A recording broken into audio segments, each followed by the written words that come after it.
అలవాట్లని base చేసుకొని మంచి మనిషి చెడ్డ మనిషి అనేది డిఫైన్ చేయడం కరెక్ట్ కాదు.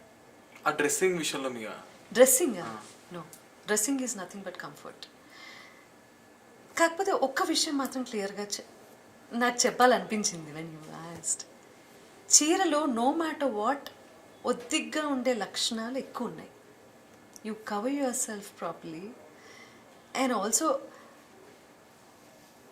నువ్వు కూర్చునే విధానం దగ్గర నుంచి you can not sit just like అంటే ఎట్లా పడితే అట్లాగా కూర్చోవటమో ఎట్లా పడితే అట్లా నడవటమో ఇవేవి చేయలేవు. చీరకి కొన్ని రెస్ట్రిక్షన్స్ ఉన్నాయి.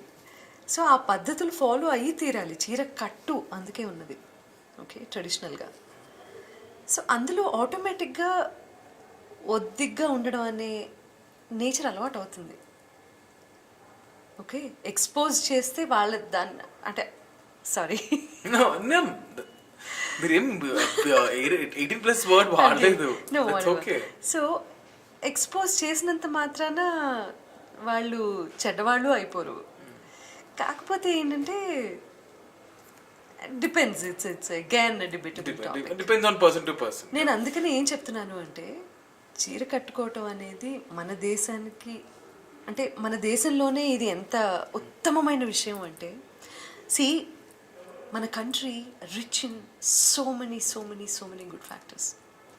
రిలీజియన్ గురించో రాజకీయాల గురించో ఇంకో దాని గురించి మాట్లాడి అనవసరంగా అసలు మన దానిలో ఉన్నటువంటి బ్యూటీ, మన పద్ధతులు, మన ఫుడ్, ఎవ్రీథింగ్ అసలు ఒక మనిషి మనుగడికి ఉపయోగపడేటటువంటి రకరకాల పాయింట్స్